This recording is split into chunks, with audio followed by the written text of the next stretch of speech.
liabilitas. Tunggu dulu. Oke. Jangan cepet-cepet ngomongnya. Lu tuh sok pinter sih lu tuh, makanya orang cancel lu. Greget soalnya gue. Greget. 5, 4, 3, 2, 1 and close the door. Raymond Chin, kata Siap. Anda 2023 kiamat Indonesia. Wah, jangan kata Anda, nanti gue di cancel sama netizen lagi nih. Kan? Aduh. Dia udah di cancel sama satu dunia. Di Indonesia. Tapi gue termasuk yang setuju sama lu tentang tahun 2023 tuh resesi global. Terus yang kayaknya ada ini transfer kekayaan juga. Pasti. Yang kaya bisa jadi miskin, Benar. yang miskin bisa mendadak kaya, Iya, yang kaya juga bisa makin kaya. yang kaya bisa makin kaya. Miskin juga Jadi bisa makin it's miskin. actually nggak terprediksi apa yang akan terjadi. Iya. Tapi sebelum kita lari kenapa lu di cancelnya, gue minta dulu penjelasan kenapa terjadi resesi ini. Waduh, oke. Nah kita Siap, harus dengerin ya, karena ini bahaya banget karena begitu tahun 2023 Anda miskin tambah miskin Anda kalau Anda nggak dengerin ini. Jadi simpelnya gini ya, kalau kita ngomong ekonomi itu bukan tentang berapa banyak uang Ya. di sana gitu, bukan siapa yang kaya, bukan siapa yang miskin, tapi seberapa besar perputaran uangnya. Cash flow-nya nih berarti. Yes, benar. Kayak uang masuk, uang keluar gitu, itu paling penting gitu. Tapi sekarang gara-gara inflasi, ya satu dulu poin, inflasi, semua negara itu pengen tarik uang dari peredaran, naikin suku bunga. Itu udah ngurang tuh peredarannya. Oke. Rusia, Ukraine, ya kan? Ya komoditas, energi dan lain-lain bikin susah lagi. Jadi sebenarnya sesimpel kenapa resesi adalah perputaran uangnya tuh ngadet gitu loh. Dan Rusia, Ukraine ini emang agak ngehe sih. Sebenarnya IMF tuh udah siapin. IMF tuh International Monetary Fund kan. Dia udah siapin uang kalau misalnya kenapa-napa pas tightening. Tapi mereka nggak expect Rusia, Ukraine bakal separah ini. Makanya sekarang uang yang ngadet, negara ngadet, ya udah resesi. Resesi. Simple, iya. Apa yang terjadi ketika resesi? Jadi sebenarnya kalau resesi ya, sebenarnya resesi itu kalau sebuah negara secara quarter by quarter itu GDP-nya turun. Dan udah terjadi sebenarnya di Amerika. Terus mereka tiba-tiba ganti Apanya turun? GDP. Ya, gue nggak paham. GDP Gue tuh PDB. orang bodoh. PDB. Kita harus PDB nerangin, kan? bos. Oh iya, berapa berapa banyak pendapatan negara lah analoginya. Ekonominya kan kayak gitu kan. Iya, Nah, iya. dia turun tuh. Udah 2 kali berturut-turut Oke. ya kan. Udah turun, tapi mereka ganti definisi. Oh enggak, resesi itu bukan kayak gitu. Resesi itu kalau sampai ada pengangguran dan lain-lain gitu. Oke. Padahal technically sebenarnya udah resesi. Udah resesi. Saat ini nih. Di Amerika tuh menurut gua udah resesi. Di Amerika bukannya dolar menguat ya?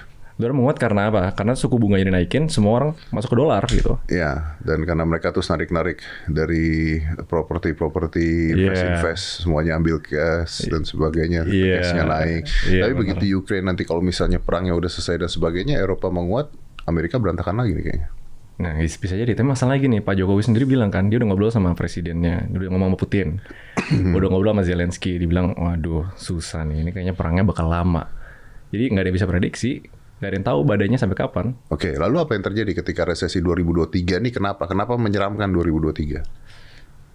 Karena ini, kalau dari IMF sendiri ya, dibilang ini tuh mungkin jadi lebih parah dibanding, hampir separah atau lebih parah dibanding World War II. World War II? Yes, sejak World War II. Berarti 98? Enggak. Nggak lebih sebelumnya lagi ya? Ya nggak, maksudnya Itu lebih 98 parah. kan juga resesi juga kan? Yes, benar. Tapi kayak ini bakal bisa lebih parah lagi gitu. Masalah, 2008, 98, iya, sebelum itu lagi. Ini lebih World War parah lagi. II tuh berantakan loh. Berantakan banget. Dan itu statement dari IMF. Makanya. Oke, jadi maksudnya apa nih? Perputaran uangnya tidak ada gitu di Indonesia? Nggak, gue Bukan masih Indonesia. belum ngerti nih. Dunia. Dunia. Jadi kalau Pak Jokowi bilang 2023 gelap, itu sebenarnya dunia. Dunia. Oke. Semua negara itu nggak bisa perputaran uang, nggak bisa kirim-kirim apa, jadi ngadet gitu Oke. loh. Tapi gue nggak peduli tentang itu. Heeh. Orang-orang kita juga nggak peduli tentang itu. Orang-orang kita peduli sekarang gimana hidup mereka kan itu kan? Iya benar. Yang mereka kerja di kantor gimana? Heeh. Yang mereka UMKM gimana? Heeh. Yang mereka sekarang susah hidupnya gimana? Nah, itu yang lu harus terangkan, bos. Benar, dan itu kenapa gue di cancel.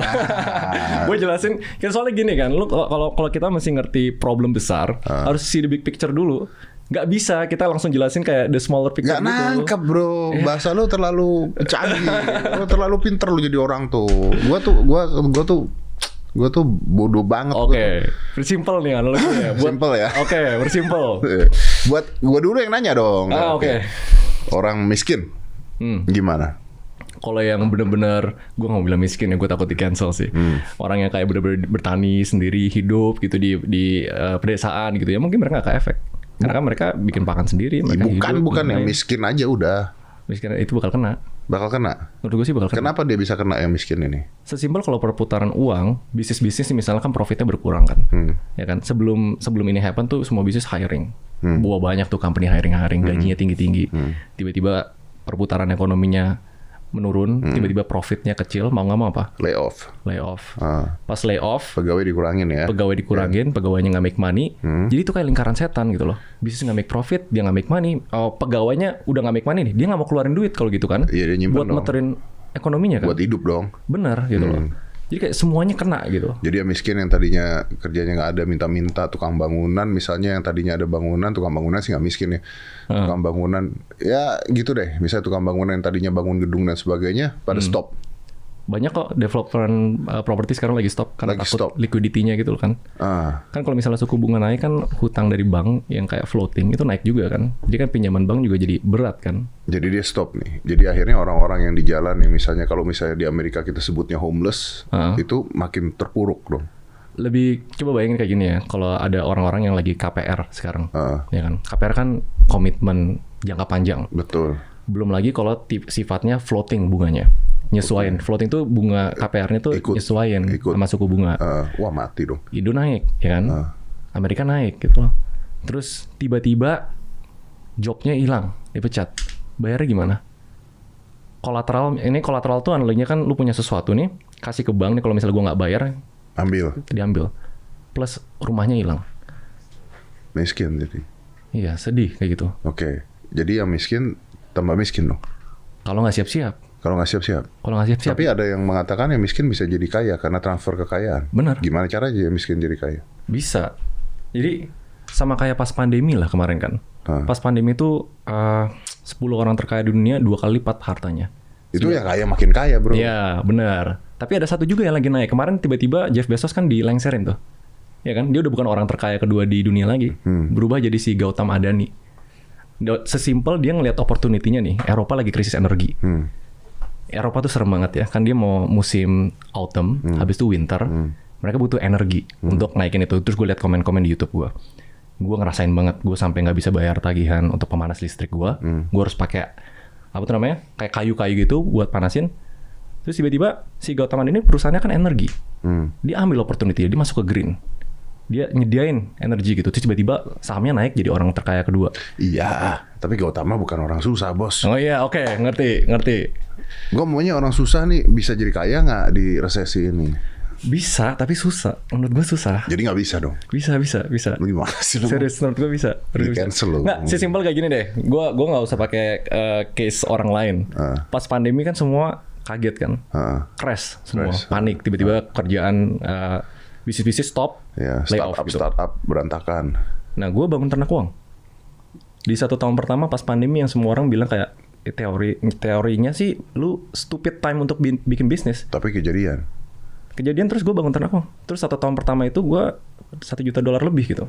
Iya. Kayak ada opportunity Tapi kan opportunity ini dibuat oleh orang-orang gue di corner banget anjir. Seperti Anda. Bukan orang-orang susah, pendidikan rendah, miskin di jalan dong. Iya. Yang bisa lihat opportunity itu kan mereka. Bener. Ya dong. Aduh, gue bahaya nih. Gue tuh udah bilang ke tim gue bilang kalau gue di podcastnya Om Dia tuh either gue jadi musuh masyarakat, apa gue jadi pahlawan masyarakat. Gue harus main netral deh. Iya. Tapi gue paham. Jadi kemungkinan besar ya miskin akan tambah miskin. Kalau mereka nggak siap-siap. Kalau siap-siap pun nggak bisa jadi kaya-kaya juga dong. Mereka paling bertahan atau menyesuaikan diri lah, relevan lah. Mungkin mereka mulai ngumpulin, bikin usaha kecil-kecil. Iya. Bisnis usaha kecil-kecil harus dibeli oleh orang-orang di samping-sampingnya atau yang menengah. Yang menengah ketika terjadi layoff, tidak ada uang dan sebagainya untuk membeli juga. Yang kaya bisa tambah kaya. Pasti menurut gue sih. Karena lu bayangin kalau misalnya yang miskin ini kayak kaget gitu lah, aset-asetnya diskon, terus mereka harus jual aset mereka, BU gitu misalnya, rumahnya nggak bisa bayar, yang beli siapa? Dan orang yang punya duit, nganggur. Itu dia. Nungguin harga naik lagi. Bener. Orang yang punya duit, orang yang nggak punya duit kayak harus jual gitu misalnya kalau mereka nggak planning, diambil orang kaya. Oke. Ya properti turun. beli properti, tungguin harga naik, jual lagi. Iya, tapi gue nggak cenayang nih. Gue nggak tahu kayak properti bakal turun atau enggak. Gue nggak tahu bakal stock market turun atau enggak. Ya, tapi maksudnya lu kan capital gain kan, yang diambil capital gain begituan dong. Ya kan. Beli dari yang miskin. Iya, beli dari yang susah ya. Iya. Oke. Gua nggak boleh ngerti, bentar. Oke. Udah ngomong capital gain aja, gua nggak boleh. Paham tuh, gua nggak boleh. Mas, terus. Justru harus pura-pura ini ya, biar gue bisa di corner, biar gue bisa dipepet terus, aduh. Tapi oke. Gua tuh setuju, makanya gua nggak nyerang lu kan, karena gua setuju dengan konsepnya, karena sebenarnya terasa kok. Dari pandemi terus udah gitu menaik dan sebagainya juga udah terasa. Barang-barang branded sekarang udah orang nggak mau investasi barang-barang branded. Raymond Chin mau beli Rolex Daytona nggak jadi, yang tadinya dibocorin. Ya kan, tidak jadi kan. Nah, tapi sekarang kalau misalnya untuk orang menengah lah, kita anggap ini menengah ya. Tadi kan ya miskin udah nih kita bicara ya. Nah sekarang, tapi kalau miskin nggak apa-apa Pak. Soalnya aja ada beras miskin. Oh ya? Oh, ada kan? Ada beras miskin. Ya kan? Nah, sekarang misalnya yang menengah nih, menengah. Yang kerja di kantor apa segala dan sebagainya, berarti mereka harus punya persiapan uang untuk bertahan hidup dong. Bener. Iya kan? Iya. Nah, berapa tuh besarnya bertahan hidup nih kita anggapnya nih? Apakah 6 bulan ke depan, 1 tahun ke depan? Kalau menengah tuh enaknya mereka lebih ada aset buat dimainin. Bisa strategi. Dulu kan kalau perang, kita kan masih tahu kan siapa pion-pionnya, siapa jenderalnya, siapa apa. Kalau misalnya cuma seorang diri, kita nggak bisa strategin. Jadi pertama defensif dulu, baru ofensif. Bener nggak? Nggak usah mikir kayak gimana cara jadi kaya, defense dulu. Dulu banget nih sebelum pandemi, sarannya tuh 3 kali pengeluaran bulanan. Sebelum pandemi ya? Sebelum pandemi. Harus, kalau lu single ya, harus ada di bank. Kalau kenapa-napa lu harus ada 3. Pas pandemi jadi 6. Sekarang 6 kali pengeluaran bulanan. Pas pandemi itu? Iya, pas pandemi. Soalnya kan lebih banyak ketidakpastian. Ya kan? Nggak tahu lu kayak tiba-tiba bisnis turun, terus dipecat gitu, nggak tahu. 6 bulan. Sekarang tuh gue rekomennya 12 bulan. 12 bulan? 12 kali pengeluaran berarti bulanan. Worst case 12 bulan lu nggak punya kerjaan gitu? Worst case menurut gue. Kita lihat sekitar kita kan kayak news nggak habis-habis ya. Karyawan layoff. Tapi kan masalahnya dengan yang menengah-menengah ini, ya, tidak semua ya, oknum-oknum. Pekerja-pekerja ini kan gajinya kebanyakan nama mereka buat ini kan happy. Gue udah tahu. Ya kan? Iya. Handphone baru. Ya, benar kan? Iya. Baju baru. Kan nggak mikirin bulan depan gue nggak punya kerjaan. Mikirin. Dari mana mereka punya 12 bulan simpanan? Itu dia. Sebenarnya ujung-ujungnya tuh gue kayak gini, Om. Orang cancel gue kan bilang karena gue nakut-nakutin doang gitu kan. Kayak kesannya kayak apaan lu sok cenayang gitu lah. Lu nggak ngerti. Yang gue kesel tuh ada yang bilang, lu nggak ngerti agama ya? Lu nggak berserah kepada Tuhan ya gitu-gitu kan. Gue bilang, nggak bisa dong. Nggak gitu cara kerjanya. Nggak bisa kalau semuanya dibilang takdir ke manusia, dia kasih alat berpikir oleh Tuhan kan. Bener. Untuk berpikir kan. Itu dia. Makanya gue kayak, sebenarnya gini, gue ngerasa kayak motivasi terbaik untuk orang sampai kayak, damn, gue harus benerin finance gue. Dan baca di buku psikologi manapun, fear is one of the most powerful being motivator. insecure is okay. It's not that I'm overthinking, tapi you are underthinking gitu kan maksudnya. Iya, itu kan? Yang kemarin di baju. Ada yang kemarin yang psikologi. Iya, itu kan bagus kan. Maksudnya itu kan maksud lu kan. Maksudnya kalau kita udah tahu the worst case skenario-nya akan terjadi seperti ini, ya kita nyiapin aja. Kalau nggak kejadian ya udah gitu kan. Kalau nggak kejadian ya everybody happy gitu kan. Exactly. Tapi permasalahannya adalah menurut lu, apakah Indonesia akan kejadian? Nah, Indonesia, gue harus heads off dulu sama Bu Sri Mulyani sama Pak Jokowi. Indonesia tuh salah satu negara yang paling resilient. Resilient tuh artinya kalau misalnya jatuh nih, dia bounce back paling kuat, paling cepat. Ekonomi kita salah satu di dunia yang bisa konsekutif bertumbuh terus quarter by quarter. Pak Jokowi bilang quarter ke depan bisa numbuh lagi gitu. Ini karena beberapa hal ya. Ini konsep yang gue kayak mind blown.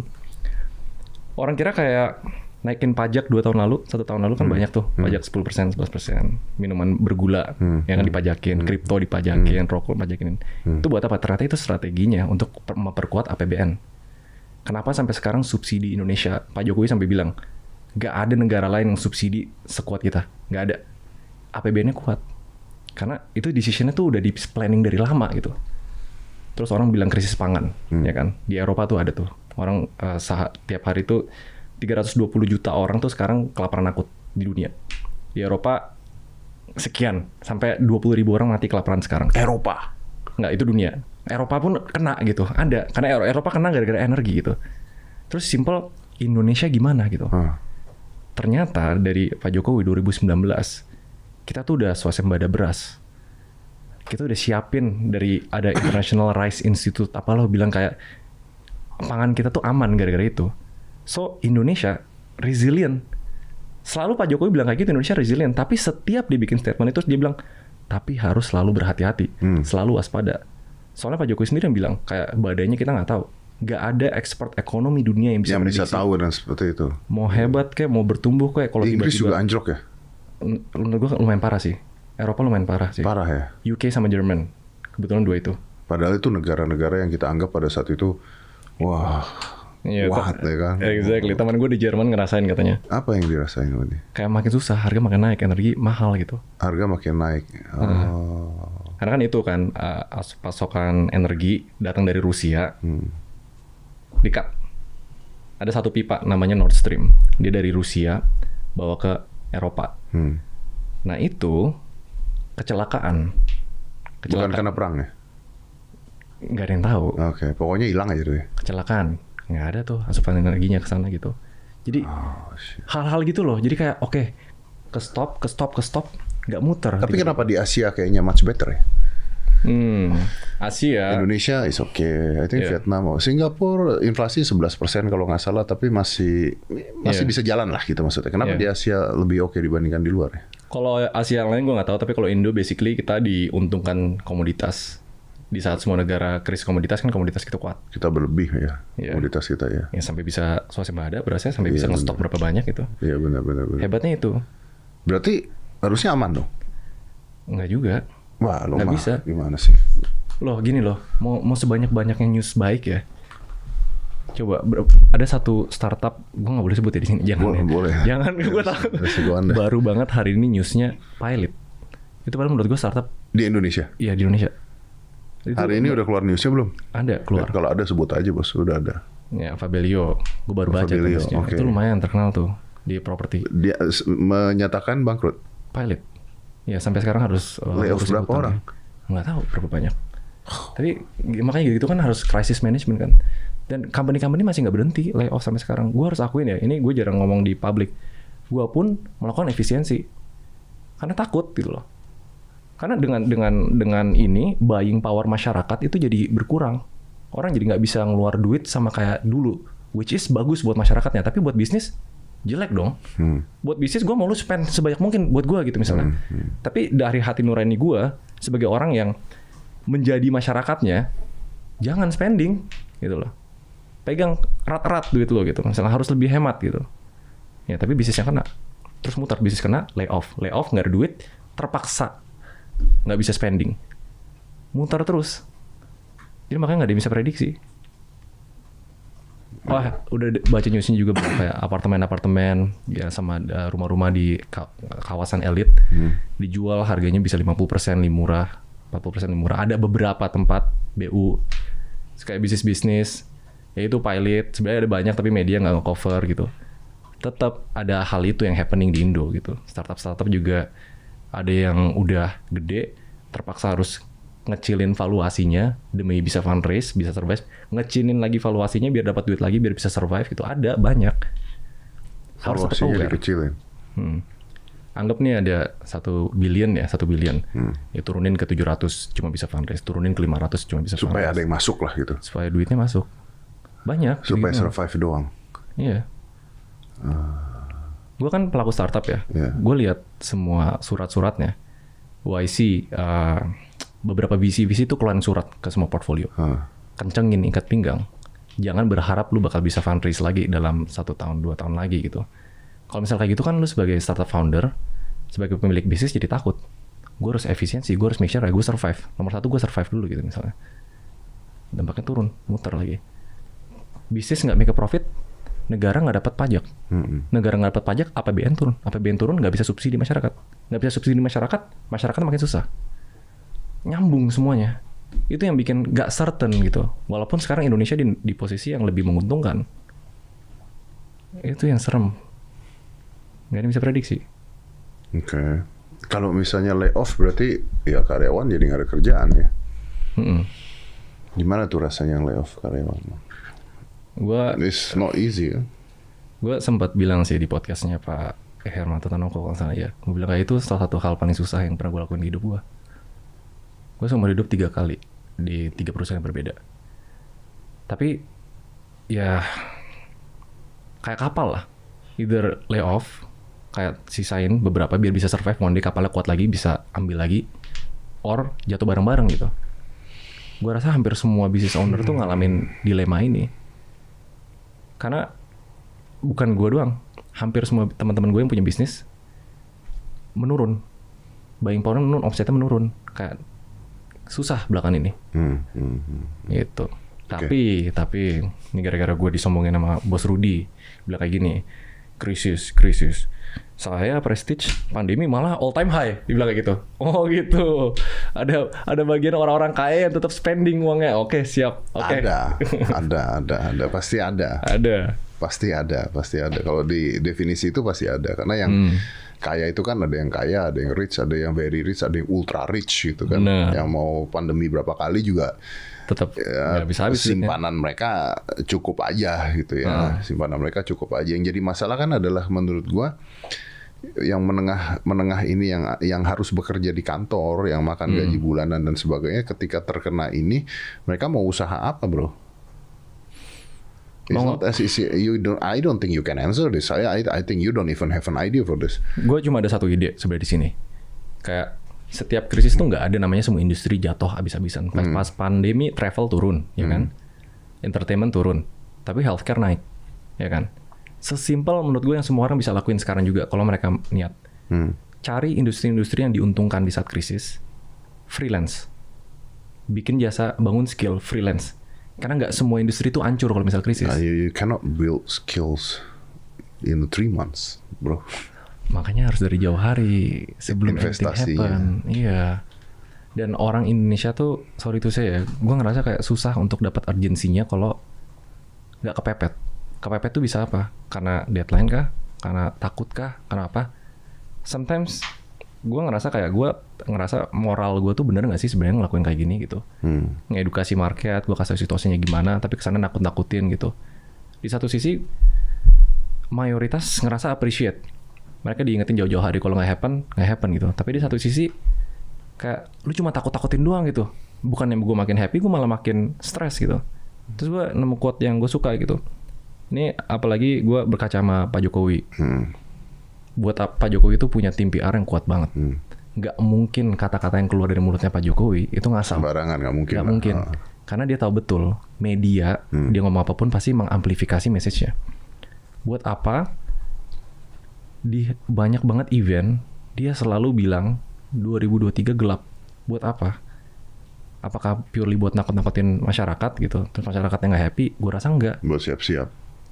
Karena gue rasa dia mau kita siap-siap. Kalaupun nggak happen, kita nggak rugi anyway gitu. Sebenarnya message-nya itu kan yang kita harus sampaikan. Cuman kan banyak banget anak-anak muda atau milenial atau apa segala yang tidak paham tentang hal ini seperti lu, bro. Yang tadi gue bilang bahwa banyak orang kantoran yang targetnya adalah punya Apple Watch Ultra yang baru kan. Aduh, gue nggak. Fold 4 juga yang baru ya. Fold 4 juga yang baru gitu kan. Saya masih pakai Garmin dari dulu. Tapi mahal, harganya juga ya, nggak bisa sama. Salah ngomong ya. Salah ya. Tapi mereka malah spend uangnya malah buat ya hal-hal yang sebenarnya not primer ya. Tapi ya masih rame tuh kemarin. Synchronize masih rame, Pesta Pura masih rame, klub-klub malam menjual minuman keras masih rame. It feels like nothing will happen. Kenapa kira-kira? Kenapa mereka kayak gitu?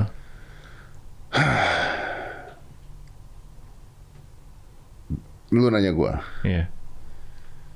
Because they don't understand the idea of how the world work. Benar. Ini mereka nggak ngerti besarannya ya maksudnya ya, karena nggak ngerti bahwa they feel safe, mereka merasa aman. Mereka merasa aman. Dan YOLO, YOLO FOMO, YOLO FOMO, unprepared, dan merasa kemarin juga survive nih gue pandemi. Jadi akhirnya kayak it's very difficult untuk menerangkan orang yang tidak pernah mengalami hal tersebut, itu maksud gue. Maksudnya Gua kalau ngomong sama anak orang kaya, lo tau nggak? Gua tuh dulu susah begini-begini, nggak relate. Nggak relate ya. Nggak relate bro. Nggak relate tuh kalau tidur, kalau di rumah tuh parkir motor di dalam rumah tuh nggak relate gitu maksud gue.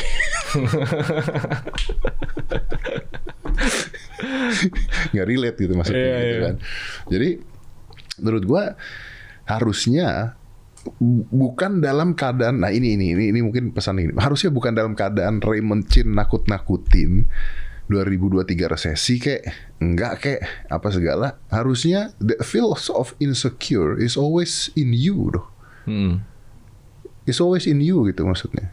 Gua nggak perlu kena sakit jantung dulu untuk periksa jantung gitu maksud gue. Gua harus check up every year. Benar. About jantung gua contohnya kan gitu. I need to work out. Ya buat sehat gitu ya.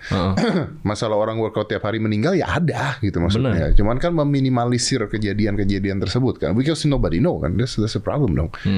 Nah, jadi ketika lu diserang menurut gua ya karena tidak relate gitu. Karena nggak relate dengan life is actually terlihat beautiful kok di mana-mana. Lu lihat Instagram orang everybody happy. You say what? Krisis lah, resesi lah. Lu lihat Instagram orang semua pada healing di Bali. Semua pada keluar negeri, semua bajunya baru, semua terlihat senyum, semua terlihat apa? Nggak ada tuh. Nggak ada gambar anak kelaparan di jalan di Instagram. Nggak masuk FYP tuh. Kan itu problem kan masalahnya kan. Jadi akhirnya ya lu diserang karena ini orang nakut-nakutin doang. What shit is, kita berharap ya, kalau gue sih, kita berharap Raymond Chin nakut-nakutin. Ya dong. Harus ya itu gue di cancel kayak gitu. Enggak, maksudnya kita berharap bahwa harapannya adalah ini nggak pernah terjadi gitu. Kalau Raymond Chin nakut-nakutin malah bagus karena nggak pernah terjadi gitu kan. Jadi masalah kan kalau Raymond Chin nakut-nakutin terus kejadian bener gitu kan. Mati dong. Gue gimana dong bro kalau nanti resesi bro? Gue kerja sama lu atau gimana? Gue yang kerja sama lu. Gue mah gimana sih? Gue aja gini. Oke. Perspektif nih. Gue tuh sebenarnya awalnya nggak percaya soal 2023. Gue masih fine aja. Gue masih kayak keluarin duit. Gue nggak refinance. Gue nggak rebalance portfolio gue. Gue kayak tetap pengen beli tuh Rolex gue pengen beli. Gue pengen beli rumah gitu. Yang nakut-nakutin gue, yang bikin gue ngeh, itu yang nakut-nakutin gue orang kaya. Temen gue yang anak konglo semua kayak setiap lihat story gue, lu ngapain lu, gila beli lu, hati-hati lu gitu. Orang kaya aja takut ya? Justru orang kaya itu yang bikin gue takut. Kenapa orang kaya yang lebih hati-hati, lebih punya persiapan, tapi kalau gue tanya teman-teman gue yang misalnya kayak di middle dan lain-lain, mereka kayak itu yang bikin gue takut gitu loh. Makanya pas gue bikin video itu, gue dengar semua persiapan itu datang dari orang kaya. Lu gila ya, lu simpen kayak gitu misalnya. Tapi orang biasa kayak orang yang nggak punya miliaran, puluhan miliar, nggak ngelakuin apa-apa. Makanya gue kayak, oke, dari nggak percaya jadi percaya. Terus gue bener-bener baru ngerti kenapa orang kaya makin kaya, miskin jadi miskin. Karena ada mindset itu. Padahal mereka kalau kehilangan 100 miliar itu mereka nggak kerasa apa-apa, tapi kenapa mereka siap-siap gitu? Apakah uangnya? Bukan dong, mindset dong. Mindset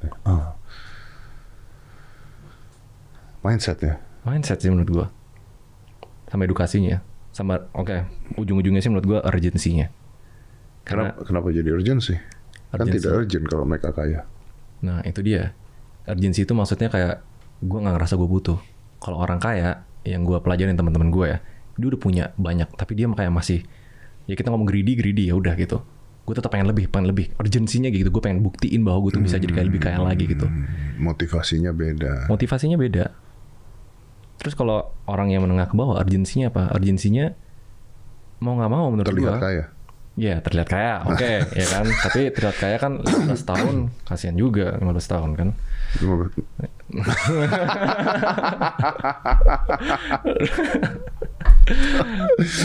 Iya, urgensinya malah seperti itu ya. Iya, makanya sekarang harus diubah urgensinya. Apa yang bikin kebanyakan orang tuh, walaupun nggak bakal jadi kayak, gue harus siap-siap, apa? Ya, gue nggak merasa. Gue ambil pertanggungjawaban. Gue ambil pertanggungjawaban kalau sampai semua orang Indonesia nggak suka sama gue. Gue ambil pertanggungjawaban kalau misalnya mereka cancel gue, kesana gue nakutin dan lain-lain. Tapi sometimes, apakah itu yang dibutuhin gitu? Apakah gimana cara lu harus tahu, lu harus siap-siap gitu misalnya. Soalnya gue jarang banget kayak seumur Pak Jokowi, gue ngikutin banyak Pak Jokowi kan. Gue jarang banget seumur lihat kayak dia speech, kok kayak kali ini beda gitu, kok kayak terlalu pesimis gitu. Sedangkan orang nggak mau lihat pemimpin yang pesimis kan.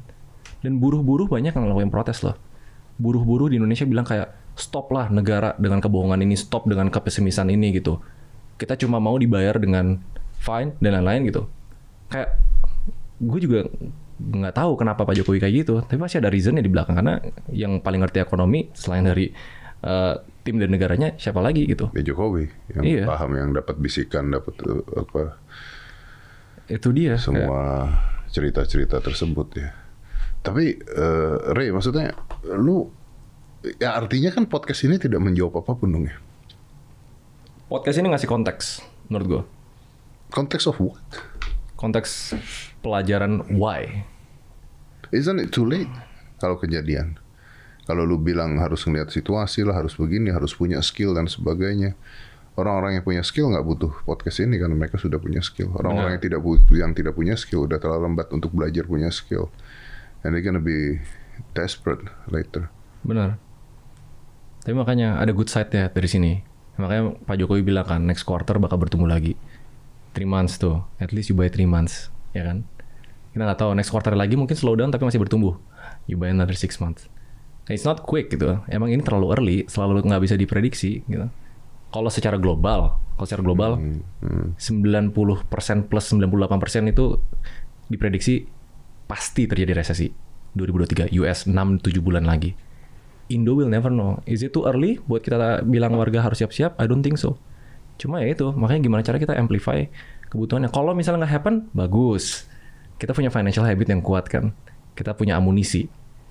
Kalau misalnya Indo kuat nih, ternyata aset-asetnya nggak jatuh, nggak diskon gitu misalnya. Aset global pasti diskon. Kripto pasti diskon. Aset global pasti diskon. High risk aset tuh pasti diskon. Saham US mungkin diskon gitu. Jadi tetap aja ada opportunity, kita siap-siap nih. Ya sama aja kita nggak bisa jadi kaya nih, aset diskon, aset Indonesia nggak jadi diskon karena Indonesia kuat. Ya kita ke market global gitu misalnya. Banyak opportunity-nya, tapi I don't think it's too late ya. Kalau orang tahu urgensinya.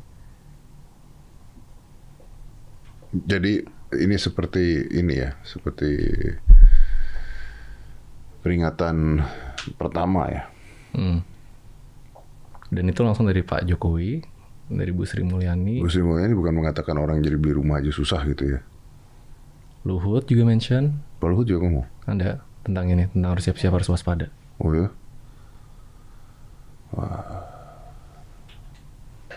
Waduh. Kalau nggak salah ya, Tapi ya, gue kan cuma pengamat ya, sebagai warga negara Indonesia yang pengen warganya survive, happy. That's the whole reason I content create. That's the whole reason gue bikin video di YouTube, gue bikin konten di Instagram, TikTok. The whole reason gue pengen warga Indonesia tuh bisa thrive. Gak ada niat merugikan. Kalau niat merugikan mah kalau gitu gue prank KDRT misalnya gitu. Gimana? Ya nggak bercanda. Salah ngomong gue. Itu merugikan nggak itu? Gimana? Ini baru menarik itu. Yang tadi buang aja podcast tadi tuh, nggak ada isinya itu tadi. Nggak memberikan jawaban yang tadi tuh, sama sekali nggak memberikan jawaban. Tapi, oke. How about content creator? Karena lu tadi ngomong content creator, gimana dengan content creator? Apakah content creator juga masuk ke dalam era resesi kah? Kalau ada resesi? Bisa karena soal content creator dapat duit dari mana? Brand nggak mau keluar duit ya? Kalau brand profitnya turun, buying power masyarakat turun. Tapi gue ngobrol sama salah satu teman gue nih, kayak creator yang lumayan top lah, si mirip-mirip sama Om Ded juga, soalnya botak TikTok, bercanda. Dia nanya gue bilang gue gini, kalau content creator bakal kena gimana ya? Balik lagi, sekarang lu sebagai sumber income content creator ada apa aja? Brand deal, oke, lu punya bisnis, lu punya apa, dibedah satu-satu gitu misalnya. Kalau brand deals, gue bedah lagi, brand-brand yang endorse lu apa aja gitu misalnya. Yang survival apa enggak gitu ya maksudnya? Nah, banyak brandnya tuh consumer discretionary, atau bahasa simpelnya wants, bukan need gitu loh. Oke, mungkin itu bakal berkurang bro. Apa mungkin konten lu di-adjust biar ada brand-brand yang kayak kebutuhan, your needs gitu. Bisa contoh. masuk ya consumer staple, makanan, pangan sehari-hari, misalnya Indofood atau apapun gitu. Bisa nggak appeal ke sana gitu misalnya. Itu yang bisa distrategiin karena at the end kan balik lagi duit kemana, bisnis misalnya bisnis. Oh bisnis itu retail. Ya kan retail masuk ke kelas menengah ke bawah, misalnya makanan sekitar 20-30 ribu. Harga modal naik misalnya, COGS naik, margin turun. Apakah customer bisa beli? Harus di-adjust. Terus gue bilang, kalau mau adjust bisnis, ya ikutin sarannya Bos Rudy Salim. Gimana cara lu hit the high net worth people yang masih punya The right target. Ganti target gitu. Cari the right target yang emang willing to spend. So basically very expensive shit. Very expensive shit. Masih works gitu. The reason kenapa Rolex dan teman-temannya turun, harusnya kan itu buat orang yang kaya banget kan. Ya karena orang-orang belinya bukan buat dipakai, buat investasi. Iya harusnya. Tapi kan kenyataannya yang beli orang-orang yang pengen kelihatan kaya, bukan orang kaya kan. Yeah. Banyak kan. It's not really the market gitu loh. Temen gue ada yang punya tabungan berapa misalnya kayak 800 juta gitu misalnya. Wah gue harus punya ini buat ngelobi nih gitu-gituan. Belilah di Tona. Ya karena kan dia pikir bisa dijual lagi dengan harga naik kan. Investasi nggak salah dong ketika mereka berpikir seperti itu. Nggak salah, tapi abis itu dia mikir kayak gini, dia kan nggak beneran kaya kan. Dia kayak, waduh anjir gue butuh duitnya sekarang nih. Misalnya jual BU murah, harga ikut turun, semua lebih murah lagi, uter terus gitu. Lingkaran setan kalau misalnya kita ngomong the reason kenapa Pak Jokowi bilang nggak ada ekonomis di dunia yang bisa prediksi apa yang bakal terjadi karena brandednya dominate itu sampai ke titik terkecil ke orang itu. Oke. Sampai titik terkecil orang itu pengertiannya sampai ke individual. Orang yang actually spend money kita nggak tahu kan sebenarnya gimana cara dia ngurus duitnya sekarang gitu. Oke, tapi kan untuk seorang Raymond Chin beli Daytona tidak akan membuat lo jadi miskin. Why you don't buy? Gue tetap jaga-jaga. Nah, kalau goalnya, oke. Don't bullshit me with this, bro. Kalau goalnya gue ya, gue pengen take this moment untuk jadi orang kaya baru di resesi. Caranya gimana? Caranya gue punya amunisi banyak untuk hajar high discounted asset di Indonesia atau nggak di global. Jadi gue yang sifatnya, gue bikin satu video lagi kan, 7 hal yang gue lakuin sendiri untuk jadi kaya di resesi. Salah satu saran gue atau kayak yang gue lakuin itu stay liquid.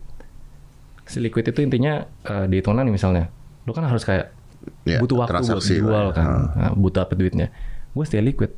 Sekarang kebanyakan gue tuh di cash. Cash itu bukan fisik ya, karena kebanyakan di video tuh ngira kayak fisik, kayak cash aja gitu. Ada di RDPU, RDPT, low risk liquid asset. Emas gimana? Gue nggak terlalu suka, tapi ini personal preference. Karena emas tuh tipe yang lu kaya sekarang, 10 tahun lagi lu tetap kaya, bukan kayak tambah kaya. Lu tambah kaya. Ya bisa tambah kaya bisa lah, tapi tidak tambah kaya banget. Kejar-kejaran sama inflasi. Tetap jadi mirip-mirip. Kalau menurut gue, ini opini pribadi gue kalau emas. Makanya kalau teman gue bilang emas, kayaknya gue nggak dulu deh. Oke. Kalau emas artinya kalau lu tambah lu tetap kaya lah. Lu tetap kaya gitu. Lu nggak bakal susah. Nggak bakal susah. Kalau rumah tergantung. Kalau rumah kita berkaca dari housing crisis ya di 2008 US itu gila banget kan housing crisisnya. Dimana harus ngerti dulu nih. Harga rumah aslinya tuh ditentuin sama siapa? Kenapa nih rumah harganya 2M? Kenapa? Nggak, sebenarnya kan nggak ada yang tahu. Tergantung supply demand, bener nggak? Kalau orang tiba-tiba nyari, harganya naik gitu.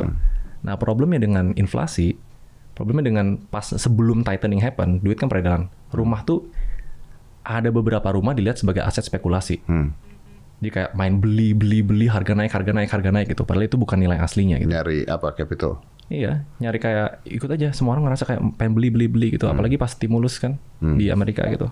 Nah pas itu happen, tiba-tiba bunga naik. Again, ini ulang lagi. Bunga naik, KPR yang floating, cicilan yang floating naik. Pembelinya nggak bisa bayar, itu rumah mau turun semua harganya. Diambil sama orang kaya, nanti sooner or later 5-10 tahun lagi, cycle-nya bakal berulang. Dia jadi kaya, properti bisa. Bisa ya. Kalau ada uang lebih ya. Kalau ada uang lebih. Dan orang kaya kan selalu ada uang lebih. Oh iya, betul. Jadi kalau misalnya orang kaya, dia beli rumah bisa jadi aset. Bener. Karena dia tidak punya waktu. Iya. Ya kan, rumahnya nunggu dia doang. Bukan dia nunggu rumah laku, tapi rumahnya nunggu dia. Bener. Sampai mahal nih. Kalau pinter, rumahnya dia jadiin cash flow. Disewain jadi kos. Nah kayak gini kan mindsetnya kayak, gue pengennya tuh semua warga Indonesia ngerti. Saya nggak ngerti gitu gimana cash flow tuh gimana. nih ya, temen gue yang ngelakuin kayak gini nih. Nih gue shout out nih, Antoni Sudarsono nih. Dia pinjam cicilan dari bank ya. Ini cicilan rumah nih misalnya, 10 juta per bulan gitu. Tapi daripada nganggur doang nunggu rumahnya naik, rumahnya direnov jadi kos-kosan. Diputer lah ya. Nah, kos-kosannya itu menghasilkan dia misalnya 15 juta per bulan. Secara nggak langsung tuh rumahnya gratis gitu Ya, loh. dibayarin oleh kos-kosan. Dibayarin sama kos-kosan. Si debt tersebut. Bener KPR-nya. Ya. Tapi resikonya Kalau risikonya banyak nih. ya kan? Ya. Nah, kalau orangnya nggak bisa bayar Kalau nggak kos-kosannya, bisa bayar, kalau nggak laku, nah sama. atau kalau floating bunganya, Nah, benar. nggak ngikut, ya. Jadi Benar. harus ada resikonya juga gitu kan intinya. Benar. Kan? Tapi kan orang kaya ngerti itu semua. Pinter bisnis gitu loh. Dia tahu kalau kosong pun mereka udah punya plan B dan lain-lain gitu. Nah, goalnya kita nih ya, sebagai smart viewer di podcastnya Closedon nih. Saya tuh orang bodoh, Enggak saya lah, nggak ngerti ya. gila. Tadi cash flow aja saya harus nanya kan apa gitu loh. Itu maksud- pura-pura doang itu mah. Nggak pura.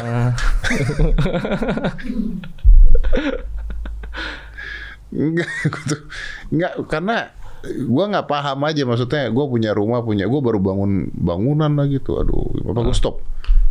Duit mah kalau Om Ded bersin aja jadi satu rumah.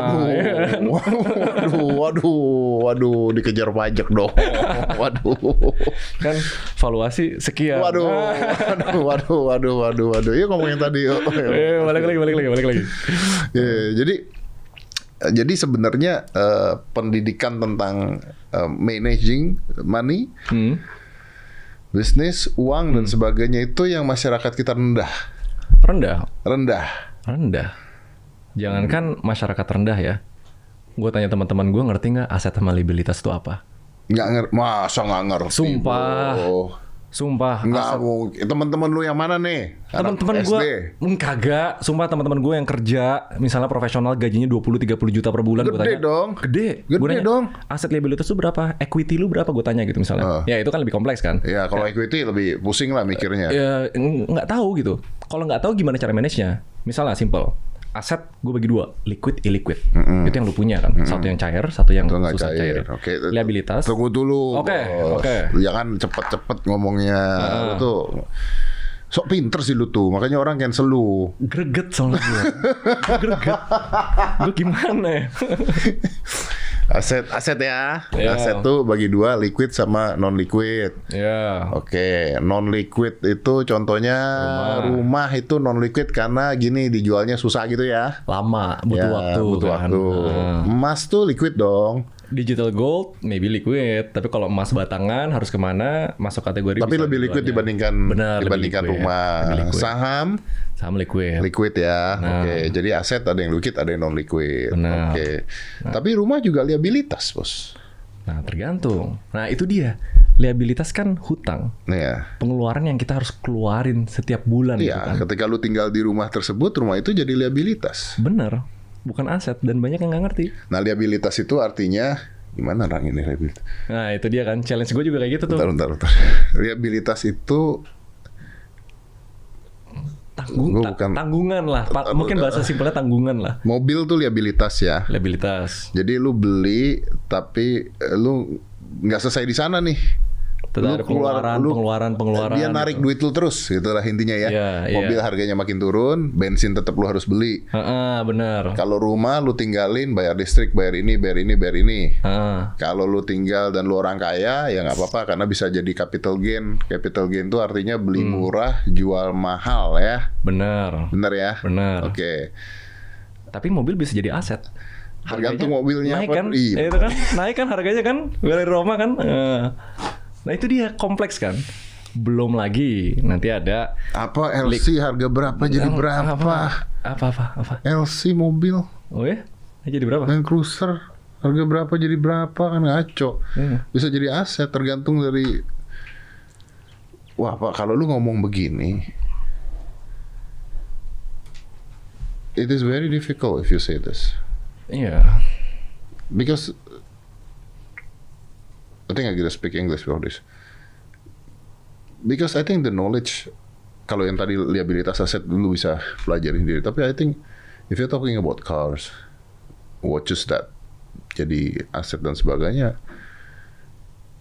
it's because your social friends need to be on that level for you to understand. Otherwise you have no one to teach you, to talk to you about that. Benar.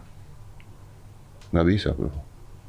Siapa mau ngajarin sekolah? Sekolah nggak ngajarin bos. Nggak adil kan? Kayak disparity informasi dari atas ke bawah itu. That's the reason kita harus bikin konten gitu loh. Kenapa gue kayak konsisten bikin konten terus gitu. Biar gapnya tuh berkurang. Tapi buat beberapa orang nakut-nakutin. Kayak ngomong terlalu cepat, pakai bahasa yang nggak dimengerti. I'm trying gitu. Ya bukan itu misi sama-sama, gimana cara bikin gapnya itu berkurang itu. Sampai orang yang bawah nih, yang walaupun belum punya uangnya nih, untuk beli Rolex dan tahu itu bisa jadi investment. At least ngerti gitu gimana. Tapi knowledge-nya punya. Itu dia. Susah. Balik lagi ke poin pertama. Mereka nggak bakal ngapain kalau belajar gitu, gue duit aja susah gitu misalnya. Nggak ada urgensinya, there's no urgency to learn.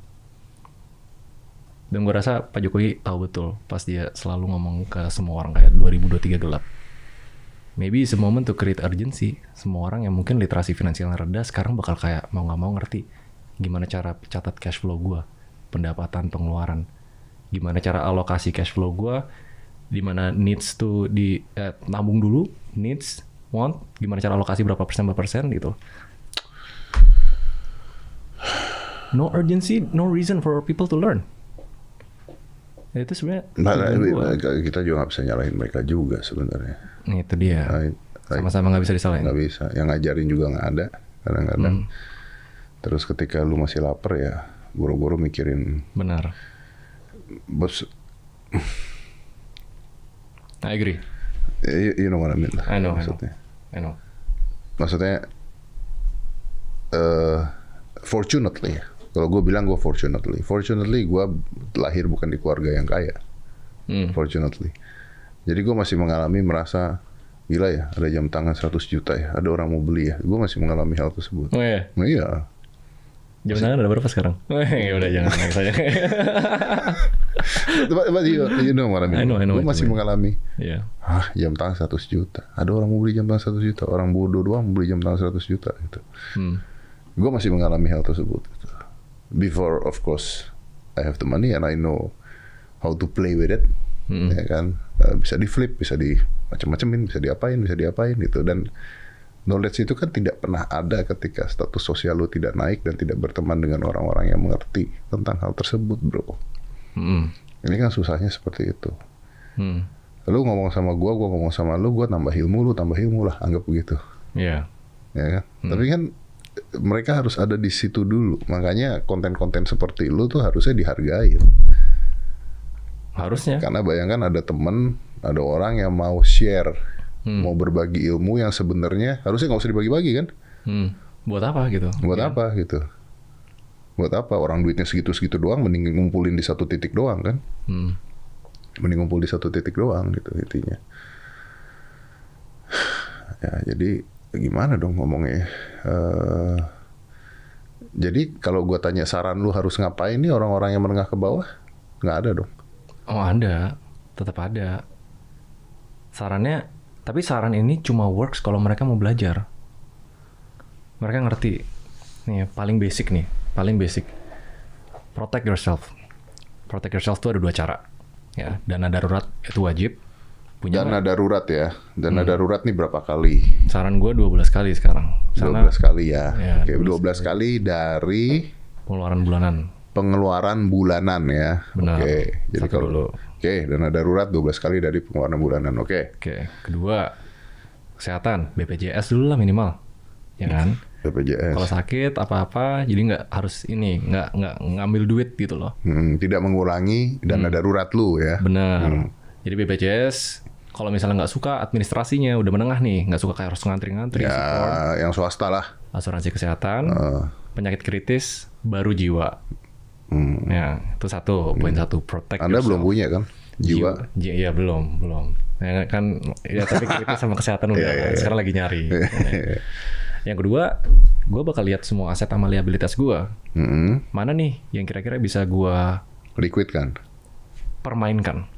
Soalnya sarannya itu sebenarnya nggak semua orang tuh harus meliquidkan aset mereka. Tadi lu ngomong sama gue di tengah-tengah, lu berusaha untuk meliquidkan. Iya. karena menguntungkan buat gua. Tapi untuk beberapa orang nih ada nih aset illiquid, misalnya kayak properti lagi berjalan dan make them money, nggak perlu mereka liquidin gitu. Tetap case by case gitu. Dan gue sering disalah artiin lah sama orang gitu. Jadi kan gue selalu disclaimer di semua video itu, that's what I did. You did that karena lu mau punya banyak peluru. Gue pun mau banyak peluru, benar. Tapi tidak semua harus diliquidkan dong. Nggak mesti, kalau menguntungkan. Kalau menguntungkan diliquidkan. Ya. Apakah kalau misalnya sekarang diliquidkan terus nilainya rugi tetap diliquidkan? Kalau gue tergantung. Lu butuh banget nggak duitnya gitu. Intinya. Bakal butuh banget nggak, ada cicilan nggak yang harus dibayar nanti ke depannya gitu. Tuh, satu, aset. Liabilitas. Ada hutang nggak nih? Ya. Hutang tuh ada dua cara. Restructure atau refinance. Restructure, ada nggak nih hutang, kalau misalnya bunganya floating dan bakal naik terus nih kalau suku bunga naik, Cari hutangan lain. itu refinance. Refinance. Kalau restructure, asetnya dijual buat nutupin hutang ini. Asetnya dijual buat nutupin hutang, jadi hutang selesai. Hutang selesai. Ya, itu restructure. Kalau menguntungkan. In a sense that you have the asset ya. Exactly. Makanya nggak semua orang cocok, ya kan? Soalnya kayak gini, kalau krisis happen, kalau asetnya berkurang, liabilitasnya naik. Jadi daripada sama-sama gini nih, misalnya punya 10M di bawahnya nih, di net event, di nolin aja. Di nolin aja. Iya, benar. Oke. Terus refinance, hutang yang bunganya besar, Ditutup, dibayarkan dari dengan hutang yang bunganya kecil. Oke. Benar, dan nggak komit ke hutang-hutang lain sementara dulu gitu. Oke. Ya, bisa dilakukan kan? Bisa itu, tapi asal mau belajar. Oke, tapi kan there will be a lot of condition ketika seseorang tidak punya aset, rumah masih kontrak, cicilan mobil liabilitas tuh. Gimana dong, jual? Kalau mau hati-hati banget gue jual. Tapi gue bakal di cancel sama netizen. Gue baru beli Ioniq di depan Ioniq gue. Tapi kan makanya kasusnya beda. Gue udah budgeting dari awal tahun itu. Gue udah kayak berapa lama baru datang gitu kan. Iya. Ya tapi benar, kalau liabilitas bisa dijual. Kalau bisa dijual karena itu liabilitas. Daripada jadi kayak expense terus. Udah lanjut. Masih ada banyak banget. There's a lot of thing yang kedua. Lanjutnya cash flow. Rekap lagi semua pemasukan pengeluaran. Simpelnya pengeluaran dulu deh. Apakah hidup kita sekarang tuh Over apa enggak gitu? benar? Orang bilang need sandang, pangan, papan. Tapi sandangnya di apartemen mewah. Pangannya makan omakase tiap minggu gitu misalnya. Itu bukan needs bos, itu wants. Gue bilang kayak gitu. Enggak, saya mah Hokben kelasnya. Gue sih nggak jual Hokben. Enakan Hokben lah daripada yang gitu-gitu lah. Karena gue lagi jomblo aja. Kalau itu cewek nanti beda dong. Kita bukan kita lagi. Benar. Healing dikurangin. Healing dikurangin gitu loh. Bisa itu dilakuin gitu loh. Iya. Yang susah income. Nah itu, income memperbesar income dong. Gimana punya the right skill, the right opportunity, and the right mindset untuk cari income baru. Itu harus pinter, harus niat. Kalau enggak, susah. It's not easy bro. Exactly. Susah banget itu. Cari opportunity misalnya kayak tiba-tiba Biorka rame, gue bikin perusahaan cepet, gue bisa. Tapi apakah semua orang punya ilmu yang sama gitu misalnya? Harus belajar. Dan kapan itu pun ada resikonya. Itu pun ada resikonya gitu. Panjang lagi, bangun bisnis. Baru banget gue bangun seminar kemarin yang sama Rudy Salim kan. Kayak bangun bisnis pun strateginya berubah. Bisnis dilihat sebagai high risk asset. Harus lean method, harus MVP, harus apa, variable cost di atas. Panjang gitu teorinya. Tapi ada nggak yang bisa dilakuin Anda? Tapi gue pasti butuh beberapa video untuk yang ngejelasin itu semua. Kalau orang mau menerima, balik lagi ke masing-masing kan. Tapi kan untuk orang-orang seperti Anda Emerging, Anda kan diuntungkan dong. Anda kan punya koneksi yang banyak. Anda bikin bisnis aja bisa sama Rudy Salim, gimana dong? Loh, tapi analoginya kan itu juga 7 tahun progresnya. Dari freelance 0, dari kenalan dosen, sama lah. I have time gitu. Buat mayoritas orang ya mereka harus jalanin waktunya itu untuk invest. Berarti bener ya kalau kata-kata orang-orang itu invest on your skill and friends, itu bener ya? Bener. Tapi what kind of friends gitu kan? Ya jangan teman-teman yang ngajak lu healing terus tiap minggu gitu kan. Iya bener. Soalnya dia bisa healing, soalnya bapaknya kaya, tapi emang sama gitu. Kayak gitu kan, lu harus adjust kan. Bener juga ya. Dia healing bapaknya kaya ya. Iya, udah nggak apa-apa bro, tenang aja. Iya, dia kerjaan nggak ada, dipecat, balik ke rumah bapaknya gitu kan. Iya. Kamar masih ada tuh kosong tuh pakai AC tuh ya. Iya, tapi orang mana mengerti kayak gitu? Kenapa? Emotional decision. Gengsi kan. Kalau udah emotion, logic itu nggak main into play. Jadi ya lo harus aware sama gitu-gituan. Waduh, panjang sih ini kalau kita discuss how to really solve this problem. Shit. Oke. Saya paham sih kenapa Anda di-cancel banyak orang. ya. Saya aja kesel dengarnya Anda ngomong gini. Dan gue siap terima resikonya. Tapi nggak apa-apa bro, maksudnya gue mendukung lah. Maksudnya ya memang itu kan jadi lu punya tugas dan tanggung jawab dong. Lu punya ilmu, lu punya skill. Kalau lu nggak share ke orang, gunanya apa hidup lu gitu kan? Exactly. You just make your own self rich and then you're shit man gitu kan? Exactly. Buat apa? You sharing to people kan, people can learn a lot from you. Yeah.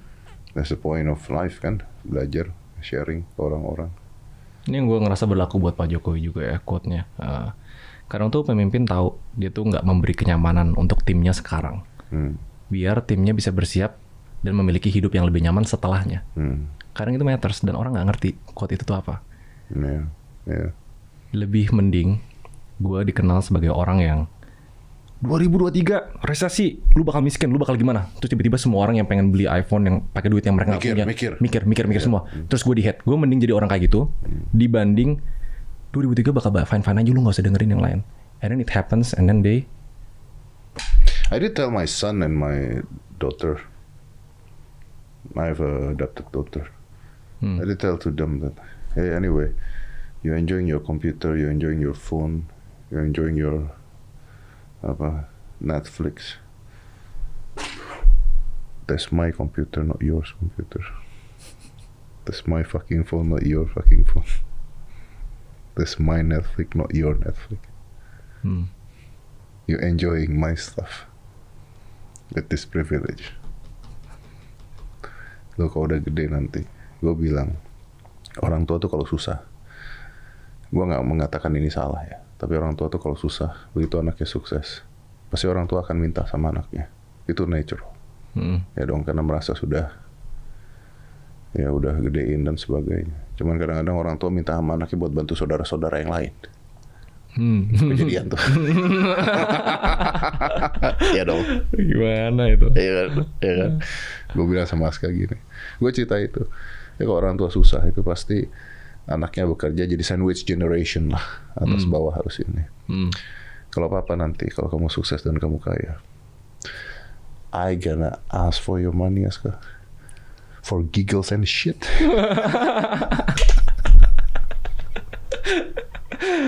Aduh, gue baru pertama kali denger orang kayak gitu. Because you enjoying my money too much. Gue ngomong dulu sama lu, gue sih akan morotin lu. Gue Aduh. just for giggles and shit. Gue kayak gitu juga lah nanti sama anak gue lah. You're enjoying my shit man. Bukan buat hidup, gue bilang. Gue gak butuh bantuan.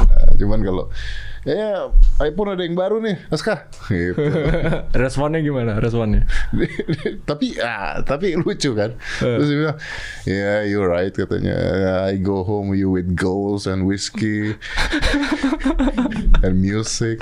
And I can tell you, Pak, what the fuck happened here? Hey, shush. Remember what I give you? Giggles and shit. Keren. Tapi ya gitu ya memang. Tapi gini, gue percaya bahwa kesempatan tuh ada buat setiap orang, setiap manusia. Gue berani ngomong ini ke kalian karena gue selalu cerita bahwa gue juga bukan datang dari keluarga yang ada, bukan keluarga yang kaya raya dan sebagainya. I come from poor family bro, gitu maksudnya. And consistency, disciplines, want to learn something new, mau belajar sesuatu yang baru dan sebagainya, bisa kok kalau lu mau. Gue ngomong sama orang-orang, motivation is shit, discipline, you need to be disciplined, you want to learn. Disiplin, motivasi itu sebentar doang efeknya buat lu gitu. Dengerin Raymond Chin termotivasi. Minggu depan juga lu healing di klub. Bullshit. Minggu depan juga lu lupa. Minggu depan juga lu lihat orang-orang lagi di Bali, lu pengen ke Bali. Karena yang Raymond Chin kasih cuma motivasi. Dia nggak bisa ngasih disiplin ke diri lu. Nggak bisa. Balik ke orangnya masing-masing. Nggak bisa. Motivasinya dikasih. Ini ya begini, gini. Sementara doang dengerin. Iya bener juga. Begitu ini tutup, buka TikTok lu. Joget-joget. FVP. Beda. Iya benar. Iya. Jadi ya kalian harus belajar hal baru. Belajar hal baru. Betulkan lingkungan kalian ya, sama ya mungkin yang tadi Raymond ngomongin itu semuanya adalah strategi sebenarnya yang bisa dilakukan, dan belum terlalu telat. Untungnya Indonesia belum telat, itu aja kita ambilnya. Indonesia kuat untungnya. Tapi if you feel relax dan sebagainya, ini sama aja kayak orang bawa payung, lu ntar hujan nakut-nakutin dong kalau kayak gitu. Kan belum tentu hujan, ya kan? Ini kan bukan nakut-nakutin. Ngasih info, siapa tahu kejadian. Kalau kejadian lu gimana gitu kan. Keren. Gue ready di cancel nih Om. Gue ready di cancel. Tapi gue punya opini kayak gini. Balik lagi ke cerita orang yang kalau udah motivasi nih, terus tiba-tiba bisa kayak hilang terus healing. Kenapa? Karena mereka ngerasa kayak, oh ya udah, gue nggak perlu ngapa-ngapain, nggak perlu siapa-siapa, nggak perlu apa gitu. Tapi kalau selama situasi itu dia kayak ditodong sama situasi. Waduh, gue gak bisa makan nih besok. Mungkin gak di-healing, enggak. Nggak mungkin. Waduh, gue harus ini orang tua gue nih. Mungkin gak di-healing, enggak gitu. So, memang banyak yang bakal gak setuju sama gue. Tapi, fear mongering, kan media selalu kayak gitu kan. Gue akuin, ada aspek itu jadi gue, fear mongering. Tapi gue rasa, it's only bad kalau kita gak nyediain solusinya. Kalau kesana kayak, lu bakal miskin gitu. Kenapa gue bakal miskin? Pokoknya lu bakal miskin. Stres dia. Stres banget. Itu baru responsibility orang yang ngeluarin apapun di mulut dia. Kalau dia ngomong miskin. Oh kenapa? Dia panik. Kita kasih solusinya. We change their life. Itu baru benar. Kalau cuma fear mongering doang baru gak benar. Tapi gue percaya, balik lagi ke rumus psikologi lah. Fear itu tetap one of the strongest motivator. But you have to be responsible. Nggak boleh semena-mena kayak just playing with fear sama orang gitu. So, buat gue it's not fear. Sebenarnya gue bikin orang waspada aja. Iya, dan basically kalau kita ngomong ini ke 1 juta orang, misalnya dengerin ini 1 juta orang, 5% aja yang bisa berubah dan sebagainya, kan kita udah bantu banyak orang. Iya. Ya kan? Kita nggak ngarepin semua yang dengerin juga ngikutin kan. Iya. On the side note, kalau nggak mau dengerin, terus everything fine, ternyata salah kita semua tentang resesi. Ya udah. Good. Gue sih berharapnya kayak gitu. Iya dong. Saya juga berharap kayak gitu. Ya, biar bisa beli, biar bisa lanjut bangun rumah. Iya dong. Iya dong. Kalau nggak kan saya pusing ya. Gimana dong ya kan. Tapi bener memang. Tapi sorry ya, gue tutup lah ya. Kita ngobrol udah banyak, udah kelamaan. Tapi memang bener sih. Maksudnya my family also talk to me like that. My wife ngobrol sama gue gitu. Lu kok banyak takutnya ya? Dia bilang gitu. Oh ya? Ngomong gitu, lu banyak takutnya. Kayak gue lagi bangun rumah, lagi bangun gedung, lagi bangun apa. Gue bilang, aduh ini hitungan gue harus gini. Dia bilang, lu kan punya safe yang begini. Tapi gue gak bisa gitu. Gak bisa gitu cara mikir lu. Gue bilang. Lu kalau mikir lu begitu, gue dari kemarin-kemarin bangkrut udah. Kita butuh itu loh. Kita butuh fear. We need that itu. To make us. Ya sama aja gini lah. Kenapa pintu rumah lu kunci? Kenapa pintu rumah lu kunci? Misalnya depan ada satpam. Kenapa lu kunci pintu rumahnya? You know? Kan udah ada satpam. Kenapa lu tetap kunci? Ya nggak bisa dong. Nggak bisa dong. Kan kita, we need protection, we need double protection, we need to think what is the worst thing happen, if it happen what we should do. Kita mau ngapain? Bagus banget tuh analoginya. Ya dong. Karena takut dirampok kan? Karena takut dirampok. Kalau nggak takut, nggak dikunci. Kalau nggak takut, rumah tidak punya pintu kan bro. Benar. Rumah nggak punya pintu kan. Gue lagi bangun rumah gini. Gue emang lagi bangun rumah lah. Lumayan besar gitu. Setiap minggu tuh gue ngomong, is it right to make this big house? Is it right? Because 10 years from now, our kids gonna be gone. And what will I do there? Karena umur gue udah segini kan, pikiran gue harus ke sana dong, ya dong.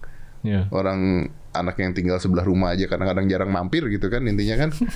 Terus kita mau ngapain gitu? Happy, enjoy dan sebagainya begitu. Ya.